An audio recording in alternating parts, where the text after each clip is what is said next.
convidados a pegarem suas Bíblias e vamos ler a Escritura e vamos extrair dela o seu suprassumo, né?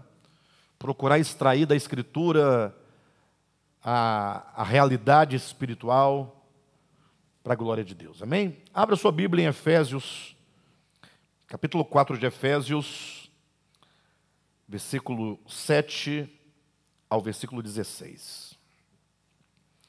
E a graça foi concedida a cada um de nós, segundo a proporção do dom de Cristo. Por isso diz, quando ele subiu às alturas, levou cativo o cativeiro e concedeu dons aos homens. Ora, o que quer dizer subiu, senão que também havia descido até as regiões inferiores da terra?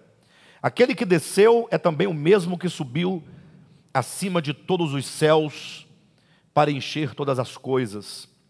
E ele mesmo concedeu uns para apóstolos, outros para profetas, outros para evangelistas e outros para pastores e mestres, com vistas ao aperfeiçoamento dos santos, para o desempenho do seu serviço, para a edificação do corpo de Cristo, até que todos cheguemos à unidade da fé e do pleno conhecimento do Filho de Deus, à perfeita varonilidade, à medida da estatura da plenitude de Cristo, para que não mais sejamos como meninos, agitados de um lado para o outro e levados ao redor por todo o vento de doutrina, pela artimanha dos homens, pela astúcia com que induzem ao erro, mas, seguindo a verdade em amor, cresçamos em tudo naquele que é a cabeça, Cristo, de quem todo o corpo bem ajustado e consolidado, pelo auxílio de toda junta, segundo a justa cooperação de cada parte, efetua o seu próprio aumento para a edificação de si mesmo em amor.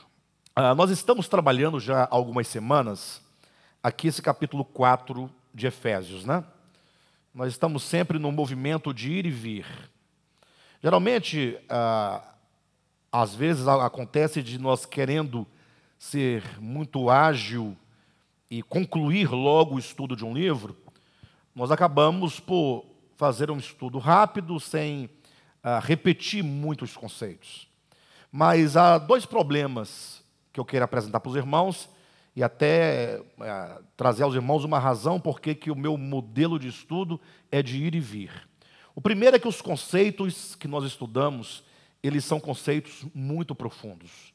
Quando se estuda um conceito de uma grande profundidade, nós não conseguimos absorver de primeira mão a plenitude daquele conceito. Então é importante que nós falemos o conceito 1, 2, 3, 4, 5 vezes, porque quanto mais nós falamos um conceito, mais nós conseguimos ver ou compreender os vários prismas daquele conceito, e coisas que não ficaram claras na primeira vez, na segunda, vai se esclarecendo das outras vezes. Então, em razão da complexidade, se faz necessário. Mas há um outro problema que nos obriga a voltar várias e várias vezes ao mesmo ponto, para aquelas pessoas que não amam a palavra, ou talvez não seja nem essa questão de amar ou não amar, mas as pessoas um pouco mais superficiais, elas querem concluir logo o estudo para dizer que estudou. Sabe quando você pega um livro, seja ele qual for, o livro tem 200 páginas, 300 páginas, e você quer acabar logo aquela leitura, para dizer, esse livro eu já li. E você não se importa de o quanto aquele livro gerou ou não gerou dentro de você. Então, uma leitura mais lenta, que você retoma ideias anteriores, você avança um capítulo, 2, volta no primeiro, porque no segundo capítulo ele te remeteu a uma ideia que passou no primeiro capítulo, que não ficou clara, que se esclarece aqui, e aí você vai se alimentando, degustando, ruminando, vagarosamente, sem pressa de concluir o livro, importando tão somente com o que você absorve e não com o tempo que se gasta, não é? Então, é importante que façamos isso. O segundo problema consiste no fato de que nós ficamos tantos anos a fio, ouvindo um conceito equivocado, que aquele conceito se solidificou dentro de nós de uma maneira tão grande, são várias camadas sedimentadas do engano, porque talvez nós tenhamos 10 anos, 20 anos de convertido, 30 anos, Imagine você ouvindo a mesma ideia, uma ideia errada acerca de Deus, acerca do seu propósito, por 20, 30, 40 anos. Aquilo vai criando camadas e vão se sedimentando e criando uma crosta por cima. Quando você ouve algo totalmente diferente de tudo que você ouviu, você se espanta. E você, a primeira reação é: eu não sei, como eu posso compreender isso? Então, não somente há o problema da complexidade, mas há o problema do engano que se sedimentou no desafio dentro de nós. Então, quando nós falamos uma vez, duas, três, quatro, cada vez mostrando um exemplo diferente, aí isso vai clareando o nosso entendimento.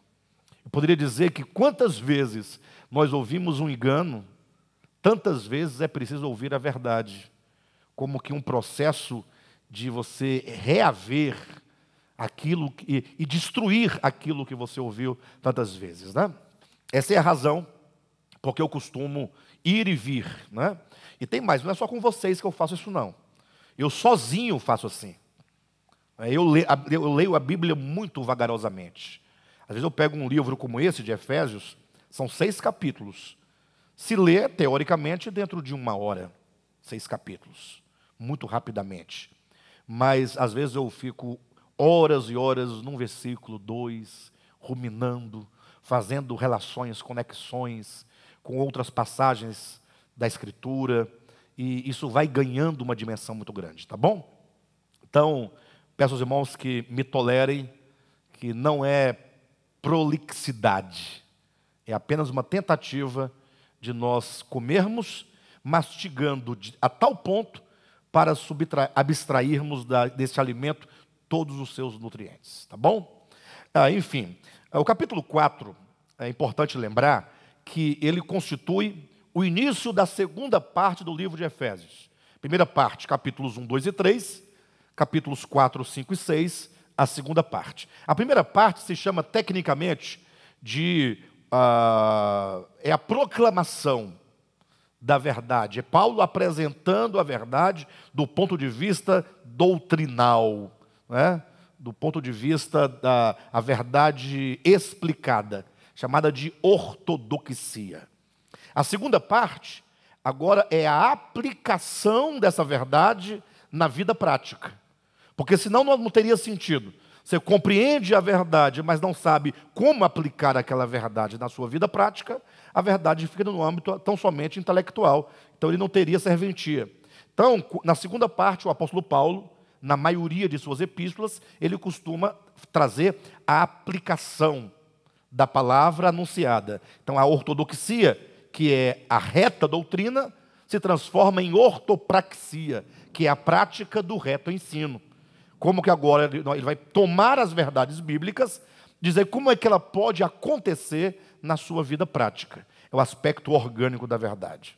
E quando se nós pudéssemos fazer aqui um gráfico, um arranjo dessa epístola, nós diríamos o seguinte, que nos capítulos 1, 2 e 3 de Efésios, o apóstolo Paulo apresenta basicamente os seguintes aspectos. Primeiro, capítulo 1, ele fala que Deus tem um supremo propósito. Isso é muito importante. Todo crente, eu imagino, deveria começar deste ponto, porque muitos se convertem ao Senhor Jesus, no sentido de, ao se converterem, ele vai por uma promessa que foi feita. Quando você morrer, você vai para o céu. Se não aceitar Jesus, você vai para o inferno. Então, diante de ir para o céu e para o inferno, a pessoa se converte. Então, é para entrar para a igreja. Entra para a igreja, o que lhe é apresentado? Uma cartilha de usos e costumes. Cada denominação com o seu grupo de conceitos. Não pode fazer isso, não pode fazer aquilo.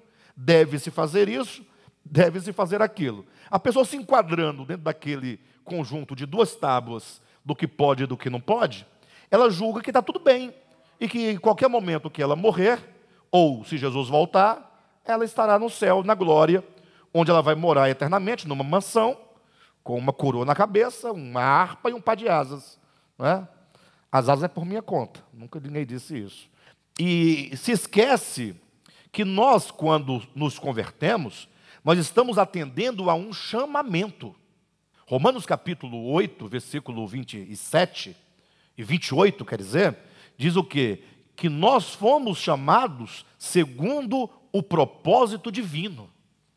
Então, imagine vocês, que quando Deus chamou a cada um de nós, Ele nos chamou para participarmos de um projeto divino. Há um propósito divino. Esse propósito é apresentado no capítulo 1 de Efésios. Aí você vai observar, eu estou falando a estrutura para os irmãos entenderem a grandeza do capítulo 4 de Efésios.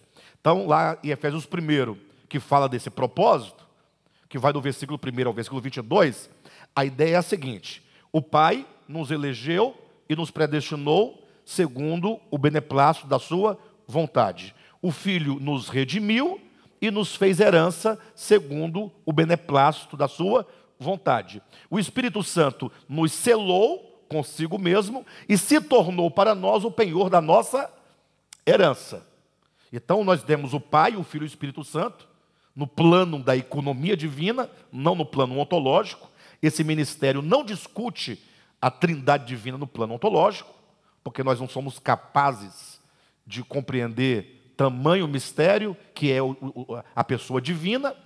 Então Deus triuno trabalhando para quê?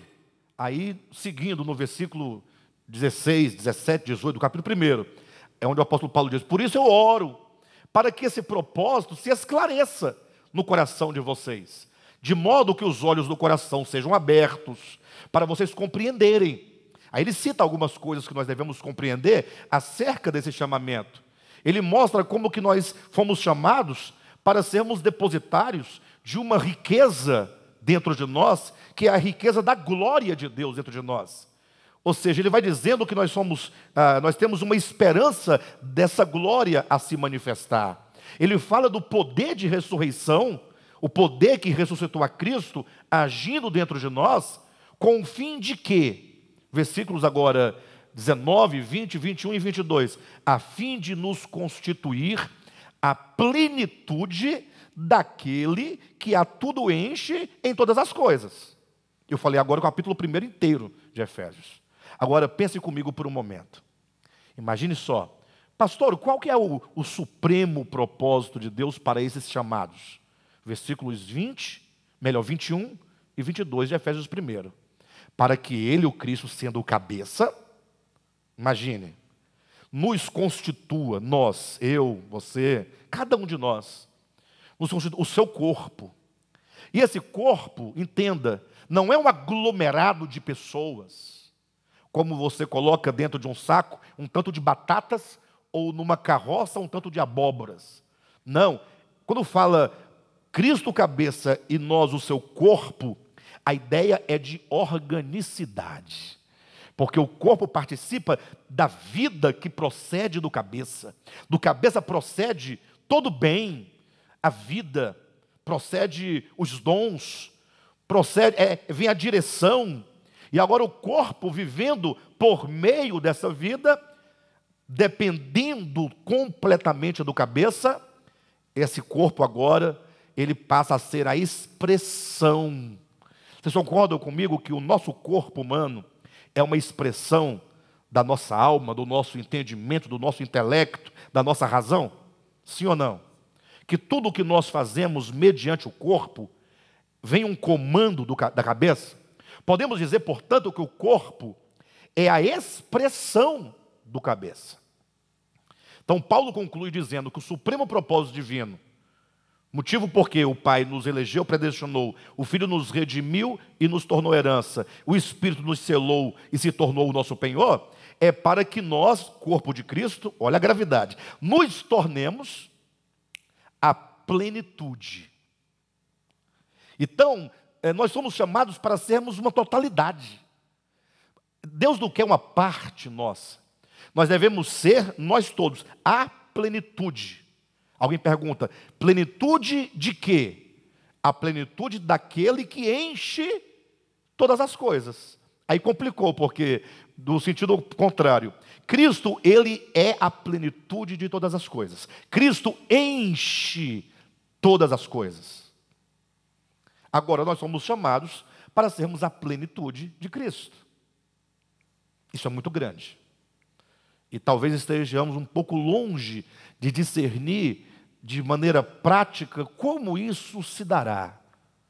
Mas com calma nós vamos entendendo esse processo. O problema se encontra, portanto, no capítulo 2 de Efésios. Qual o problema? Se no capítulo 1 ele disse que nós somos chamados para um propósito, o capítulo 2 diz que há um problema.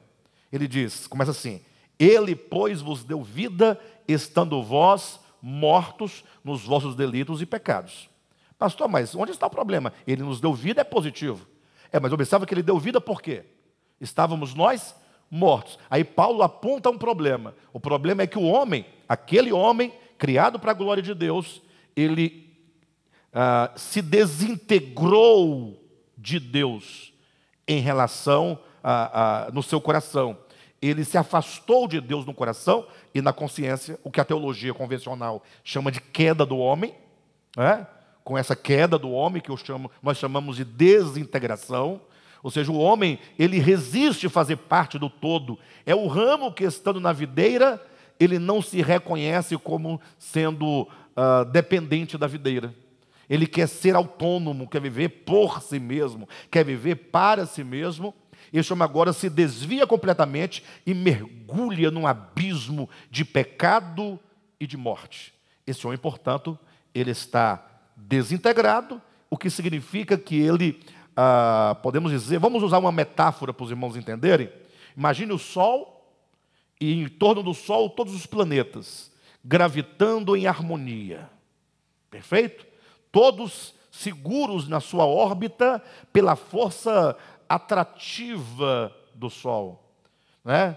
Pela força centrífuga do planeta Sol, ou melhor, desse astro, dessa estrela Sol. Imagine só que esse Sol seria Deus, Cristo, como centro de todas as coisas. É só uma metáfora, tá? Não estou dizendo que Jesus é o Deus Sol, não. Porque o povo é muito mal, vocês sabem, né? Eles pegam só um pedacinho aí, ó, agora Jesus é o Deus Sol. É uma metáfora, só uma metáfora, né? Uma comparação, muito bem, comparação. Ficou mais claro. Agora imagine que agora esses planetas somos nós, as criaturas. Que num dado momento fala, não, eu posso viver sem o Sol. Sem a sua força, sem a sua energia, sem o seu calor. E agora esse planetinha, que é o homem, ele agora sai da sua órbita, se torna uma estrela, um astro errante, nas densas trevas desse universo, errante, E agora, essa é a condição do homem. Então agora é preciso Deus intervir na história humana, porque para que o propósito do capítulo 1 se cumpra, esse homem tem que ser trazido de volta. Ó, trazido de volta. Ou seja, agora tem que ter uma força de redenção, puxando esse homem de volta, para que ele volte à sua órbita em torno de Cristo, para se cumprir o que está em Efésios capítulo 1, versículos 9 e 10. Para que todas as coisas, convergindo para Cristo, faça de Cristo o centro de todas as coisas. Para que haja essa harmonia plena. Então, essa metáfora nos mostra claramente que o problema do homem, desse afastamento do homem, entenda que a metáfora fala de um afastamento geográfico, né? Digamos assim, ou que seja espacial, né? Mas o afastamento do homem se dá aqui dentro, no coração e na consciência. De Deus ninguém pode se desvencilhar. Ninguém se afasta de Deus, porque nele vivemos, nele nos movemos, nele existimos. Então, impossível qualquer criatura sair dele. Agora, esse distanciamento se dá na mente e no coração. O que significa que existe agora uma inimizade entre o homem e Deus. Essa inimizade não é de Deus para com o homem, é o homem que se tornou inimigo de Deus. Por isso Paulo vai dizer acerca da redenção: Deus estava em Cristo reconciliando consigo o mundo, não impondo aos homens as suas transgressões, antes confiando-lhes a palavra da reconciliação, o ministério da reconciliação. Portanto, quando diz que Deus tem um propósito específico de redimir o homem para que ele cumpra o supremo propósito, queremos dizer que esse plano de redenção, ou a própria redenção em si, é Deus reconciliando o homem consigo. Ora, reconciliação não é uma reintegração? Sim ou não? E quando reconcilia, não reconcilia porque estando separado, é preciso que volte a uma unidade. Entenda isso. O problema do homem está por causa da sua desintegração no coração e na mente. Essa desintegração, essa inimizade se encontra em vários níveis, pelo menos 4 níveis. Do homem para com Deus, do homem para consigo mesmo, do homem para com a criação, do homem para com o outro homem. Então a obra de redenção consiste em reconciliar. Ninguém, por melhor que seja a sua teologia, seu arranjo teológico, sua lógica doutrinária, ninguém pode falar que está salvo ou que está em processo de salvação se não experimenta ou não experimentou reconciliação. O maior sinal para você saber como é que eu estou no meu processo de salvação, para você aferir, será que eu estou experimentando salvação ou não? Será que eu já comecei o processo de redenção ou não? Será que eu estou avançado no processo de redenção ou não? O problema é que os homens, quando falam de redenção, eles querem fazer assim: você tem salvação, você não tem salvação, ponto. Ou perdeu a salvação, não perdeu a salvação. Nós não falamos com esses termos, nós não cremos desse modo. A nossa pergunta é: você já entrou no processo de redenção? Ou você está no processo de redenção? Que tanto da redenção já foi aplicado ao seu coração? Que tanto não foi aplicado ao seu coração? Vocês entendem as perguntas como mudam? No sentido de, para você aferir, portanto, se você está ou não nesse processo, ou o quanto você já experimentou desse processo, você tem que aferir o quanto você aumentou, ou se você começou, ou se começou o tanto que você aumentou a sua relação com Deus. Porque esse é o primeiro nível de reconciliação. O quanto que você passou a amá-lo. Eu não sei se vocês entendem o que eu vou dizer nesse ponto. Mas Deus, no século XX e no século XXI, para muitas pessoas, para a grande maioria das pessoas, passou a ser um objeto, mero objeto de devoção, mais nada. Defende-se o nome, a doutrina, a religião, a igreja, o dogma, mas falta um relacionamento com Deus. Há 2 fundamentos para eu dizer isso. O primeiro que eu vou invocar é a própria Escritura. É quando diz lá em Apocalipse capítulo 3, que o estágio final da igreja de Jesus, antes da parousia e também antes da apostasia, seria exatamente a igreja que tem a Cristo como um objeto de devoção, que estando com as portas do coração trancadas para o próprio Cristo, achando que estão servindo a Cristo, porque ela diz de si mesma: sou rica e abastada e não preciso de coisa alguma, e não conhece a sua real condição, porque é pobre, cega, miserável, nua, e Cristo mesmo, na prática, na relação, está como que do lado de fora batendo: eis que estou à porta e bato, se alguém abrir a porta, entrarei em sua casa, e cearei com ele e ele comigo. Então essa palavra profética demonstra a condição da igreja do século 21, 20 e 21. E o outro fundamento, eu vou evocar agora uma voz profana. Nietzsche declarou no século 20, Deus está morto. Quando ele declarou isso, aí todo mundo ficou alvoroçado. Nietzsche, filho do diabo, tal. Não, ele não está matando Deus, nem quer que você mate. Ele está apenas dizendo, no meu olhar filosófico, quando eu olho para esse século, Deus, para esse século, está morto. Ele está morto por quê? Porque ele esteve vivo em várias gerações. Ele não está entrando no mérito do existir de Deus, do não existir, se Deus é bom, se Deus... Não é isso que ele está dizendo. A leitura é, ao longo de tantos séculos, Deus esteve no centro da história. Entrando no século XX, agora ele está na periferia da história, na história prática humana. Ele está à margem da sociedade atual do século 20 e 21, no sentido de que Deus passa a ser apenas um objeto, e não mais o centro. Ou seja, ele está dizendo que os homens, embora tenham a Deus por objeto de devoção, mas Deus não vai fazer a mínima diferença de fato e de verdade nas relações. De modo que, quando se fala de redenção, você precisa perguntar: puxa, qual é a minha relação com o Criador? Será que eu estou reconciliado com Ele? Será que eu estou compreendendo o quanto que Ele é importante? Ou o quanto que Ele é imprescindível? E que eu, mera criatura, dependo completamente dele. Você passa a desenvolver no coração cada vez mais um sentimento, uma certeza de dependência. Eu preciso de Deus. Não é uma questão de escolha, é uma necessidade profunda do meu coração. Eu não posso viver sem Deus, sem respirá-lo, sem amá-lo.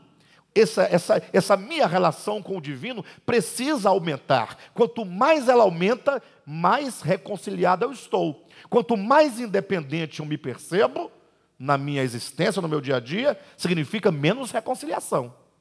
Você começa a aferir por aí.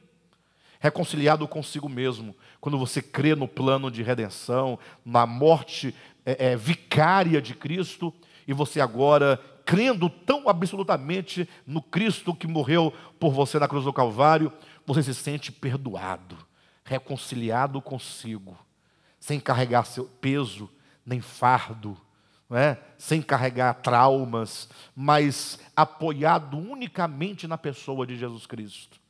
Você vai agora aferindo o quanto de reconciliação você experimentou. Aí você vai para o terceiro nível, o quanto de você está reconciliado com a criação. Quanto que você ama a criação de Deus.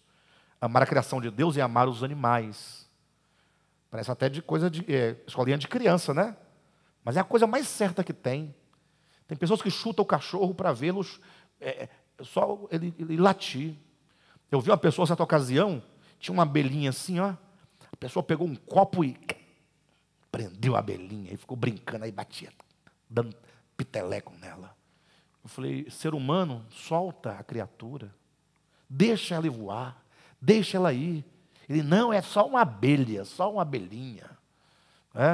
Então, nós precisamos compreender que tudo que Deus criou é bom, e que a criação, se ela tem alguma desarmonia, toda a responsabilidade é do homem. Que o homem, sendo dotado de maior consciência que todos os outros seres, é responsável pelo ser de menor consciência. E o quarto e último nível de reconciliação, um dos mais importantes também, é o quanto eu estou reconciliado ou me proponho a me reconciliar com o outro. E aqui nós topamos num ponto fundamental, porque nós somos cheios de problemas. Ou nós somos cheios de preconceitos, cheios de facção. Nós preferimos um em detrimento de outro. Nós fazemos estratificações quanto à cor da pele, quanto à condição social, quanto ao sexo, quanto à religião. Nós não queremos na nossa igreja pessoas que não se parecem conosco. Imagine. Então, nós temos problemas com o outro, que até então andava conosco, mas agora não anda mais e fala mal de nós. Nós temos problema de relacionamentos familiares, entre pessoas, por causa de dinheiro, por causa de posição.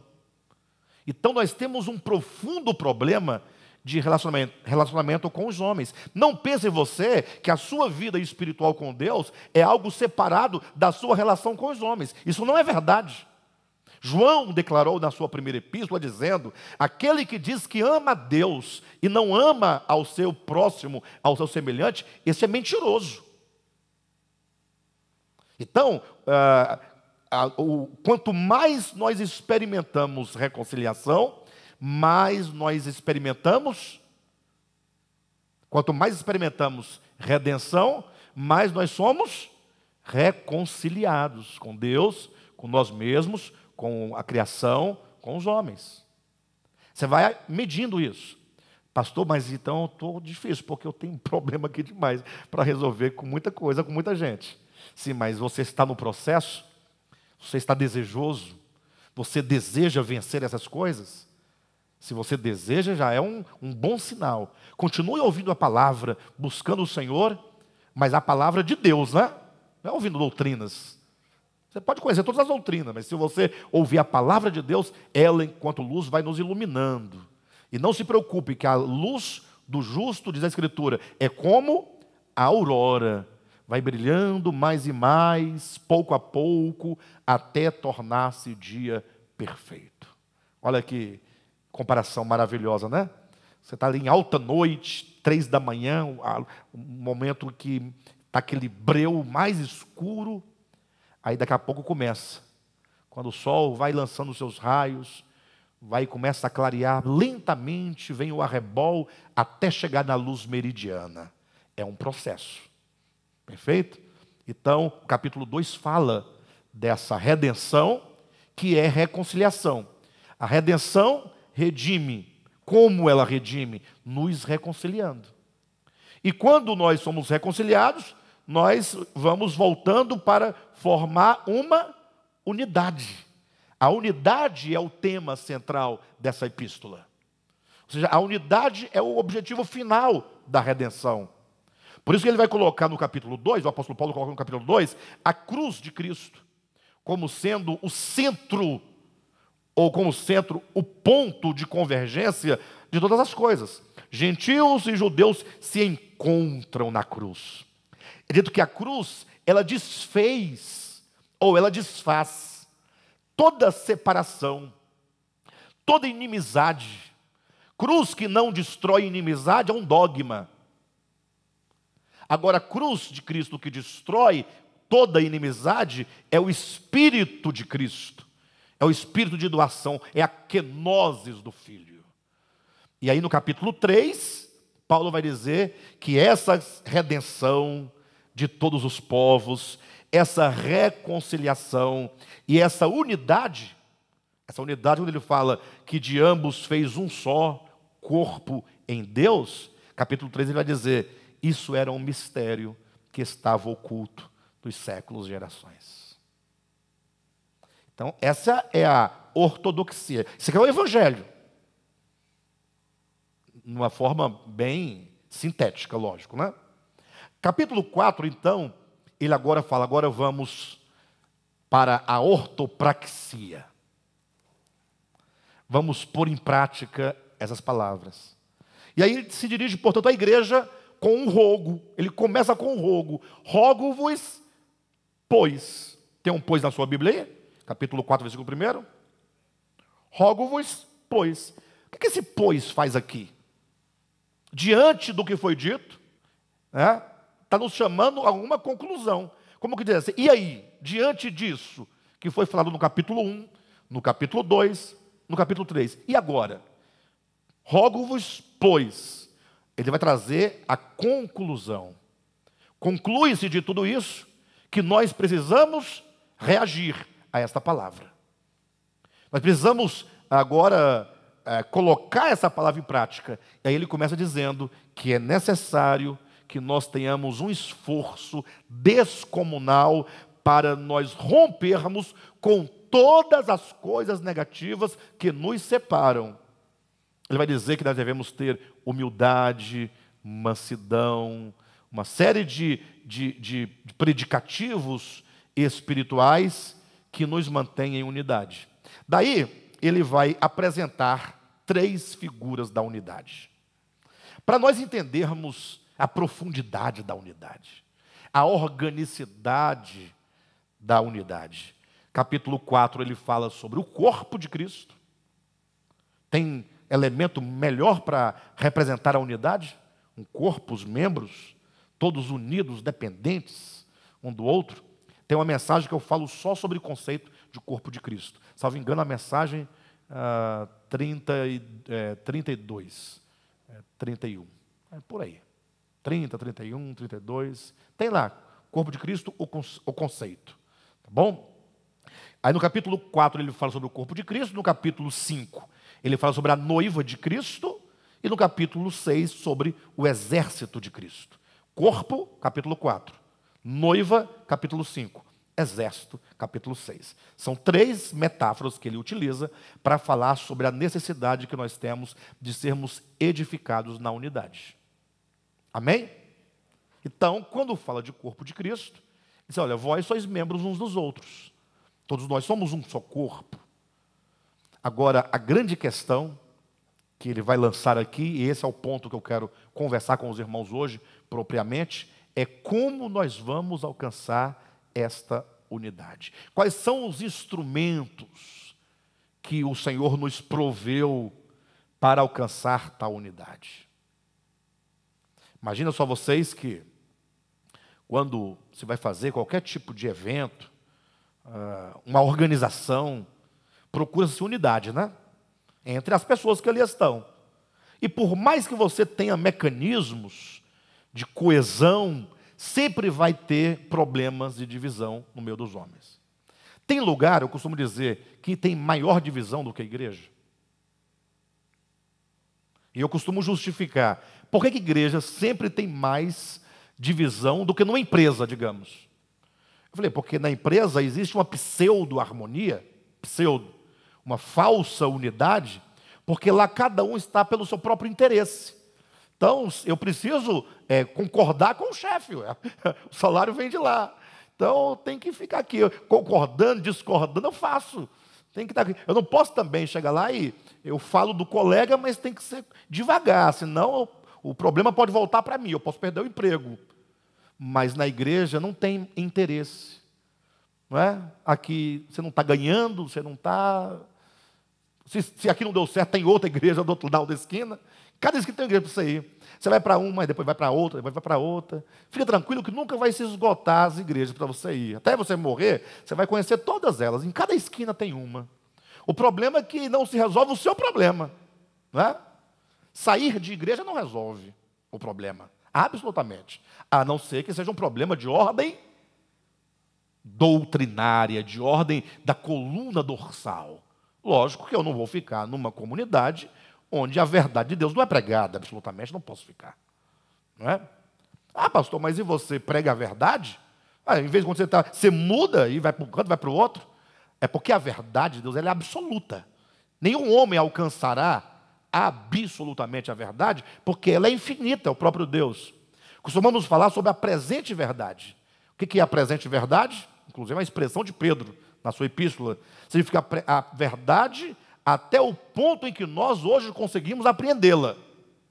Essa é a presente verdade. Ou seja, nós estávamos no nível de compreensão há um tempo. A nossa consciência se expande, você tem que atender, tem que avançar. É como uma criança, ela vai crescendo. E na medida que ela vai crescendo, ela vai deixando para trás aquilo que lhe era muito necessário naquela idade anterior, mas que agora ela tem que avançar para novos horizontes, até que ela chegue numa idade adulta e possa ter uma compreensão de um homem maduro. É só para os irmãos entenderem. De modo, então, que a igreja ela precisa de ser edificada. Não pense você, eu me converti, eu estou na igreja e está tudo certo. Ou, não pense, não, eu me converti e não preciso de igreja. É só esperar o dia de ir para o céu. Deus é muito sábio. Deus tem um propósito. Deus tem uma economia. O texto que nós lemos diz assim, olha, capítulo 4, versículo 7. E a graça de Deus foi concedida a cada um de nós, segundo a proporção do dom de Cristo. Irmãos, nós precisamos ler a Escritura, ou qualquer outra coisa, no nosso caso aqui é a Escritura, com muita atenção. Existem uns elementos dentro da leitura que dão sentido, que dão sequência, que dão segmento, que cria a lógica do entendimento. São os conectivos. Lembra que eu perguntei para vocês, capítulo 4, rogo-vos, pois. Eu falei, o que esse pois faz aqui? Ele tem um papel de linkar, unir o que ele dirá ao que ele disse. Em consequência de tudo o que eu disse, conclui-se isso. Devemos o quê? Devemos andar de modo digno da vocação, com humildade, com mansidão, preservando a paz, etc. e tal. E aí então ele dá as razões. No capítulo 4 ele fala que devemos andar em unidade. Aí ele vai dizer o porquê. Porque há um só corpo, só há um Espírito, só há uma fé, só há um batismo, só há uma esperança, só há um Pai. Não tem como você ir para outro lugar. Só tem um Pai, só tem um Cristo, um Espírito. O mesmo que está em você está em mim. Perfeito? Quando ele conclui dizendo isso, ele roga: sejam um, porque só há um Deus Pai, ou melhor, só há um Pai, um Espírito, um Cristo, um batismo, uma esperança, uma fé. Aí ele diz assim, versículo 7, a graça. Agora ele vai dizer que isso que ele acabou de colocar, essa unidade, esse rogo, se alcança por meio do que ele vai apresentar. Ou seja, não é apenas uma exigência. Se fosse apenas uma exigência divina, nós estaríamos fadados ao fracasso.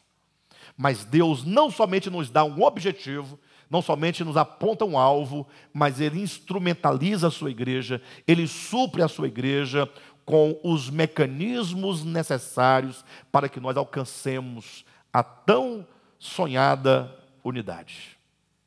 Ele diz: e a graça de Deus foi concedida a cada um de nós segundo a proporção do dom de Cristo. Por isso é que está escrito: quando Ele subiu às alturas, levou o cativo o cativeiro e concedeu dons aos homens. Quando foi que aconteceu isso? Quando foi que essa graça foi concedida na proporção do dom de Cristo? Quando Ele subiu às alturas, Ele levou o cativo o cativeiro e Ele concedeu o que aos homens? Dons. Ora, o que quer dizer subiu? Senão que também havia descido até as regiões inferiores da terra. Aquele que desceu é também o mesmo que subiu acima de todos os céus para encher todas as coisas. Ou seja, por ocasião da sua morte e ressurreição e ascensão. Para ser mais preciso, por ocasião da sua encarnação, morte, ressurreição, ascensão e entronização. Nesse momento, Ele concede o que aos homens? Dons. Por isso que é dito, quando Ele foi subindo, Ele falou aos discípulos: permaneçam em Jerusalém, para que do alto sejais revestidos de poder. Esse revestimento de poder, que é essa graça divina descendo sobre os homens, aconteceu no dia de Pentecostes. E foi representada por línguas de fogo. Na sua Bíblia, quando você lê línguas como que de fogo. Salvo engano, tem até tradução que fala línguas de fogo. Aí você pensa língua de fogo, uma labareda de fogo, né? Mas a palavra língua, lá no texto grego, é glossa, idioma.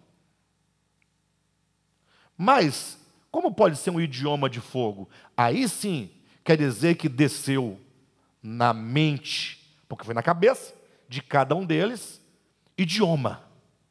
Mas não idioma no sentido de você falar um outro idioma. Desceu palavra, desceu o sentido da verdade, que entrando-lhe no entendimento, veio como que uma labareda de fogo queimando, purificando tudo aquilo que excedia o que não era a verdade, para que agora essa glossa, esse idioma, saísse de suas bocas na forma de propagação, pregação da verdade. Por isso é dito que todos que ali estavam diziam: como é que nós estamos ouvindo todos eles falarem acerca das grandezas de Deus? Não vou nem entrar aqui nos méritos das línguas estranhas do movimento pentecostal, né? Em outro momento nós poderíamos falar sobre isso. A grande questão e o cerne de Atos capítulo 2 é, recebendo eles esses idiomas como que de fogo, eles passaram a falar as grandezas de Deus. Ah, pastor, eu falo em línguas. Fale as grandezas de Deus e tudo bem. Não estou preocupado se você vai falar em japonês, chinês, ou se é tepalabalaia. Eu quero saber se é grandeza de Deus. Ah, mas é porque ninguém entende. Aí Paulo fala: então fique calado. Vai falar com você sozinho em Deus. E quem quer falar língua sozinho com Deus? Quer falar para o outro ouvir. Saber quem tem a língua mais bonita, quem fala mais alto, a garganta mais robusta, né? De todo modo, eles falavam as grandezas de Deus. Então, esse momento do Pentecostes é o momento que se inaugura um novo tempo em que a igreja nasce, ela é gerada, mas precisa de ser o quê? Edificada. Por isso que Deus concede dons. Pastor, quais são esses dons próprios da edificação? Aí Paulo vai dizer, versículo 11: e ele mesmo concedeu uns para apóstolos, outros para profetas, outros para evangelistas e outros para pastores e mestres, com vistas ao aperfeiçoamento dos santos, para o desempenho do seu serviço, que é o ministério, para a edificação do corpo de Cristo. E eu dizia aqui na semana passada que esses 4 pontos são essenciais. Temos de compreender esse mecanismo de Deus para a edificação. Se você quiser experimentar a edificação, o que é experimentar a edificação? A edificação é o resultado da obra de redenção. É o resultado da reconciliação.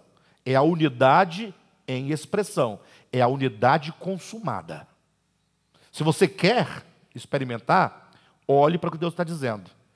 Ele mesmo, Cristo ressurreto, deu uns para apóstolos, outros para profetas, outros para evangelistas e outros para pastores e mestres. Cabe aqui lembrar que quando diz apóstolos, profetas, evangelistas e pastores e mestres, nós não podemos confundir estes homens dons com o que hoje se chama de apóstolo, profeta, evangelistas e pastores e mestres. Ué, como assim? O que era, hoje não é mais? Não, não é mais. Porque no conceito bíblico, os apóstolos são aqueles que estão ali para lançar o fundamento da verdade. O papel apostólico, apóstolo quer dizer enviado, vamos partir dos 12 apóstolos, que são os fundamentos da Nova Jerusalém. É dito que eles lançavam o fundamento da verdade, que é Cristo. Somente eles estavam autorizados a dizer o que era o Evangelho, ninguém mais. Por qual motivo? Porque eles ouviram a verdade diretamente dos lábios de Jesus. Ou seja, eles não ouviram de terceiros. Eles foram testemunhas oculares da morte, da ressurreição, e receberam diretamente da fonte o que é a verdade de Deus. Assim como Cristo de Deus podia dizer que ele sabia a verdade, conhecia a verdade, ele pregava a vontade do Pai, porque ele desceu do céu, ele veio do seio do Pai para manifestar essa verdade. Assim os apóstolos podiam dizer: nós estivemos com ele, comemos com ele, ouvimos dele, tocamos nele, por isso nós nos tornamos testemunhas. Então apóstolo não é dono de igreja. Ah, porque apóstolo é um cargo. Hoje em dia, você quer saber o que é apóstolo hoje em dia? Apóstolo é o seguinte, se diz, vamos por etapa. Antigamente, se estratificava as igrejas evangélicas em, tinha o diácono, depois vinha o presbítero, depois vinha o pastor, não, o evangelista, depois vinha o pastor. Era assim que se definia. Talvez ainda tinha um outro pastor, era pastor presidente, mas pastor. Com o tempo, pastor, vai ficando chato, porque todo mundo é pastor. Aí o pastorzão fica no meio. Quando tem muito pastor, o pastorzão vira só um pastor. Aí surgiu a ideia de colocar dentro do movimento evangélico a ideia de bispo. Mas já tinha bispo na Igreja Católica. E tem bispo na Bíblia também. E tem pastor na Bíblia também.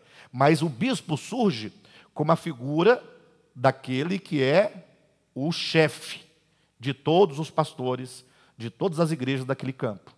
Então a pessoa cria um ministério, ele tem 300 igrejas, tem 1000 igrejas, ele é o bispo, o bispão, e os demais são pastores. Mas daqui a pouco os pastores de baixo também querem virar bispo. Ou não? Porque se é uma hierarquia, o cabo quer ser o quê? Sargento. O sargento quer ser o quê? Tenente. E aí é onde vem as metas, né? Alcançando as metas, você vai. Daqui a um pouco tinha muitos bispos nas igrejas evangélicas. Aí o bispão falou: não, então tem que aumentar um degrau para poder. Aí surge o apóstolo. apóstolo como sendo o chefão. Mas nenhum vínculo desse apostolado, ou desse suposto apostolado, ou melhor, desse pseudo-apostolado, com a verdade neotestamentária, com o fundamento.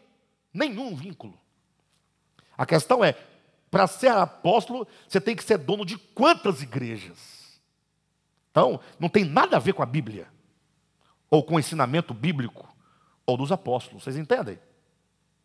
Apóstolo, profeta, sai por aí dizendo que Deus vai te dar uma casa, vai dar isso, vai dar aquilo outro, vai te dar um emprego, entrega uma caneta, entrega uma chave. Tem nada a ver. Profeta, segundo a Escritura, no Antigo e no Novo Testamento, é aquele que fala por Deus. É aquele que recebeu de Deus uma palavra para entregar. E essa palavra não pode ser outra, senão ter a sua origem, seus fundamentos na palavra apostólica. Por isso que é dito lá em 1 Coríntios, capítulo 12, versículo 28, que Deus concedeu primeiramente apóstolos, em segundo lugar, profetas, em terceiro lugar, mestres. Por que em primeiro lugar apóstolo? Porque é a base. 1 João, capítulo 4, ou melhor, 1 João, capítulo 1, versículos 1, 2, 3 e 4. Como é que diz? O que era desde o princípio, o que nós vimos com os olhos, o que nós ouvimos com os nossos próprios ouvidos, o que as nossas mãos apalparam com respeito ao verbo da vida, isto vos anunciamos para o que nós ouvimos. Nós é um grupo. A nós é eu, você, todo mundo aqui. Não, olha o texto. Alguém está dizendo o que nós ouvimos, o que nós vimos com os próprios olhos, o que nossas mãos apalparam, com respeito ao verbo da vida, isto que nós vimos, ouvimos, apalpamos, nós vos anunciamos. Anunciamos a vocês. Então é um outro grupo. Nós que vimos, anunciamos a vocês que não viram. Nós que ouvimos, anunciamos a vocês que não ouviram. Para que vocês tenham comunhão conosco.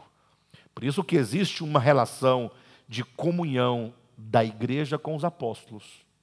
Alguém pergunta, pastor, por que a sua igreja se chama ministério apostólico? Por causa da comunhão que nós temos com os apóstolos, mediante a palavra apostólica, porque esse ministério resolveu, decidiu no coração, que o único fundamento sobre o qual esse ministério será edificado é sobre o fundamento dos apóstolos, que é Cristo e nada mais. Por isso é. Então, apóstolo, o profeta fala por Deus. O profeta tem uma característica.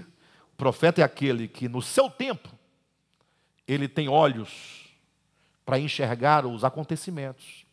Enquanto está todo mundo cego, que não está percebendo, o profeta ele tem a percepção dos acontecimentos, dos desvios, a apostasia, os enganos. E não somente ele tem a percepção, mas ele também tem uma linguagem adequada e tem uma mensagem para essa geração, no sentido de reprovar, de declarar, de denunciar. Ele declara a verdade, denunciando os caminhos errados daquela geração. E ele vai usar como material para tudo isso a palavra apostólica. Por isso que vem primeiramente apóstolo, depois profetas. E então os evangelistas. Os evangelistas são aqueles que pregam o evangelho. Ah, mas e os outros não pregam? Os apóstolos pregam o evangelho para lançar fundamento. Os profetas pregam o evangelho para denunciar uma geração. Os evangelistas pregam o evangelho para converter pessoas para Cristo. Todos pregam, mas com finalidades específicas. E então, os pastores e mestres são aqueles que dentro das comunidades pastoreiam o rebanho, pastores, e ensinam o rebanho, mestre, mas a partir de quê? Da palavra apostólica. E os profetas, a partir da palavra apostólica. E os evangelistas, a partir da palavra apostólica. Pastores e mestres, a partir da palavra apostólica. Perfeito? Então, é dito que Deus concedeu esses homens para a igreja. Agora, preste atenção, em nome de Jesus. Aqui devemos corrigir um grande erro, na minha opinião, um dos maiores erros de todos os tempos. Todos os tempos, em todos os lugares. e que nós precisamos urgentemente compreender, e urgentemente nos arrepender, e urgentemente reaver o caminho. Que erro é esse? É que quando a igreja deixou de ser aquela igreja orgânica do primeiro século, e logo no terceiro século para o quarto século, ela se institucionalizou, o corpo de Cristo ele foi totalmente destruído quanto à sua função. Ou seja, estabeleceram-se o clero e o povo como leigo. Ou seja, o povo é aquele que vai à missa, ou que seja o culto, que leva o dinheiro para a missa ou para o culto, porque tem que pagar a conta de água, de luz, e é muita coisa para pagar. É o povo que canta nos hinos, que responde amém, que levanta as mãos e que obedece à doutrina que o pastor está pregando. Só isso. Se o povo vai, senta aí dorme, outros ouvem, outros entendem. O culto foi bom, o culto foi ruim. O culto foi animado, o culto foi desanimado. Aí fica esse ritmo de ir para a igreja, voltar da igreja. Ir para a igreja, voltar da igreja. Pastor, mas não é isso? Não tem que ir para a igreja? Não, tem que congregar. Mas olha o que diz o texto. Leia a Bíblia. E ele mesmo concedeu, versículo 11 do capítulo 4. Uns para apóstolos, outros para profetas, outros para evangelistas e outros para pastores e mestres, com vistas ao... Esses homens dons, eles não servem para substituir o corpo. Não é para fazer o serviço e vocês ficarem apenas pagando pelo serviço. Parece que a relação assim, os membros pagam para o pastor fazer. Pastor tem que orar, tem que visitar. Pastor aqui tem que ler a Bíblia para poder falar para nós. Então o pastor tem que ler a Bíblia durante a semana, preparar o sermão. E nós vamos saber, o que foi que você leu? O que foi que você... O que você tem para dizer para nós hoje? Aí você, eu gostei, gostei, bacana, essa palavra foi bacana. Não, hoje não foi legal, hoje não foi. Aí volta. Vocês observam que parece que nós, os membros da comunidade, temos uma relação passiva? Não, pastor, essa relação passiva é só da sua igreja. Porque na minha não, na minha é um tumulto danado. Na minha tem o culto da CIB, o culto das crianças, e aí, para cada culto, tem um departamento, cada departamento tem um presidente, vice-presidente e o terceiro presidente. É o terceiro vice. Não é? É o presidente, primeiro vice, segundo vice, terceiro vice. Aí tem o tesoureiro, aí tem o grupo de jovens, tem o adolescente, tem os gideões, tem a campanha do quilo, aí tem o coral, tem o trio, tem o dueto, tem a mocidade, tem o... Aí eles acham que esse movimento, eles acham que está todo mundo trabalhando, é o corpo. Não.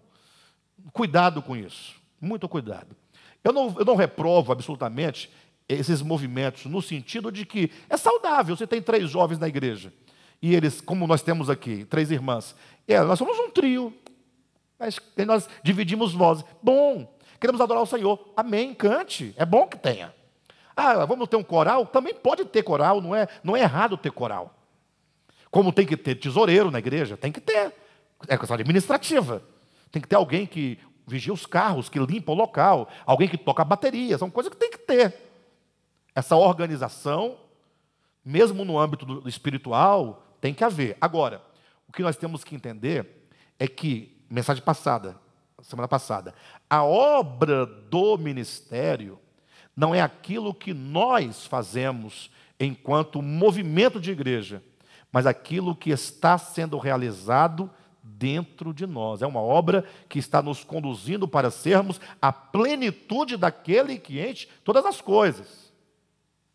Observe que esses movimentos de igreja, quando não raras vezes, gera mais discórdia do que unidade. Competição, sim ou não? Quem é de igreja sabe, gente, conhece. Nem está explicando os pormenores dessas coisas. Né? É o vice-pastor que não gosta do pastor. É a mulher do pastor, do segundo pastor, que tem raiva da mulher do primeiro pastor, porque o marido dela é o segundo pastor, não é o primeiro pastor. Não, eu estou mentindo? Isso existe. O camarada se converteu, os dois juntos, 2 camaradas. Depois, um mudou para um lado, outro para o outro. Passaram 15 anos sem se ver. Quando se encontraram, falando, e você, está firme? Firme. E você? Não, eu já sou pastor. Falou assim, e você? Não, eu só sou membro. As relações, né? Bem, de todo modo, observa. Esse ponto tem que ficar gravado no coração dos irmãos. Apóstolos, profetas, evangelistas, pastores e mestres, homens dons, não foram dados para substituir o corpo. Segundo ponto, tudo o que se faz na igreja em termos de cargo, de departamento, não tem relação direta com o que aqui se diz a obra, ou melhor, deixe-me colocar os óculos, com o desempenho do seu serviço. Não tem relação com esse serviço. Esse serviço aqui é o ministério. É aquilo que será o produto final quando a obra de Deus for concluída. Em termos simbólicos, é a Nova Jerusalém. A Nova Jerusalém não é uma cidade, não é a descrição de uma cidade de ouro, totalmente edificada, coisa mais linda. Aquele lá é o símbolo do produto final quando Deus tiver concluído a obra que Ele realizou em nós. Daí você tem que perguntar, será que aquilo que eu estou fazendo vai produzir aquilo lá? Essa é a pergunta a ser feita. Tá, pastor, mas e agora essa obra do ministério? Vamos lá. E ele mesmo, versículo 11 do capítulo 4 de Efésios, concedeu uns para apóstolos, outros para profetas, outros para evangelistas e outros para pastores e mestres, com vistas ao aperfeiçoamento dos santos. Ou seja, esses homens dons, eles servem, eles visam, têm por objetivo. Deus deu tais homens com o objetivo de aperfeiçoar os santos. Os santos precisam de aperfeiçoamento. Entenda que tudo isso faz parte de uma economia. Ou seja, se existe um supremo propósito divino, esse supremo propósito é extremamente grande, como nós vamos alcançar?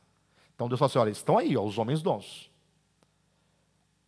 E esses homens dons vão servir para aperfeiçoar os santos. Os santos precisam de ser aperfeiçoados.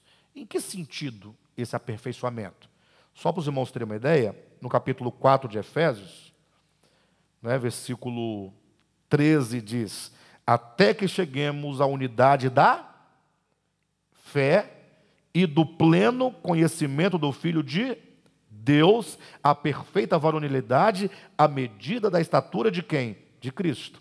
Então, esse aperfeiçoamento que visa o desempenho do serviço, que gera edificação, vai nos levar à unidade da fé e do pleno conhecimento do Filho de Deus. Ou seja, os homens dons, eles aperfeiçoam os santos por meio da palavra. Não tem outro meio, não tem outro recurso. Não adianta, você não pode introduzir qualquer outro elemento que não seja a palavra de Deus. A igreja não pode ter outro elemento.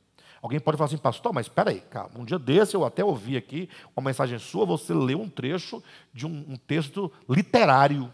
É a palavra de Deus? Uma pergunta. Grave, né?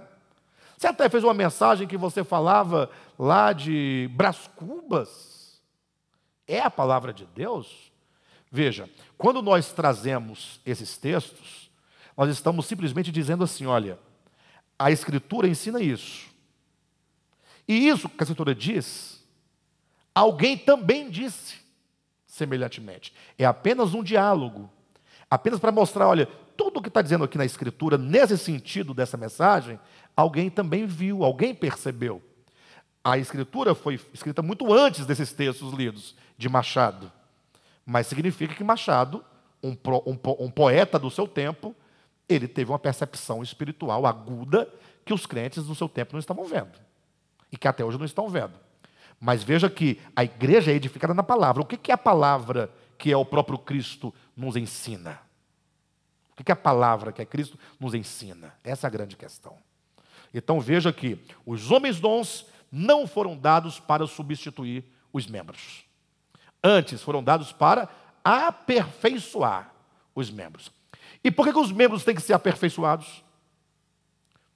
Para o desempenho do serviço, para o desempenho do ministério. Então entenda, existe um serviço a ser realizado. Existe um ministério a ser cumprido. Quem vai realizar? Os apóstolos, profetas, evangelistas e pastores e mestres? Não, os santos. E os pastores e profetas também são santos, estão no meio, mas eles são dados para trazer um aperfeiçoamento, para que uma vez aperfeiçoados, vocês, nós, todos os santos, nós podemos agora podemos desempenhar o serviço. Pastor, e esse serviço? Ele diz, lê na sua Bíblia, com vistas ao aperfeiçoamento dos santos, versículo 12, para o desempenho do seu serviço, para a edificação do corpo de Cristo. Na medida que os santos desempenham o serviço, e eles só podem desempenhar o serviço porque foram aperfeiçoados pelos homens dons, na medida que isso acontece, o corpo de Cristo vai sendo o quê? Edificado. E que edificação é essa? Olha o versículo 16 do capítulo 4. De quem todo o corpo bem ajustado e consolidado, pelo auxílio de toda junta, segundo a justa cooperação de cada parte, cada uma efetua o seu próprio aumento para a edificação de si mesmo em amor. Ou seja, esse corpo se edifica na base do amor. A igreja, os santos são aperfeiçoados no sentido da compreensão do mistério de Deus, que é Cristo, de Cristo enquanto cabeça, da obra de redenção, do Espírito de Cristo, da consciência crística, do que é o anticristo, a consciência anticrística, o que é o mundo, o que são os pecados.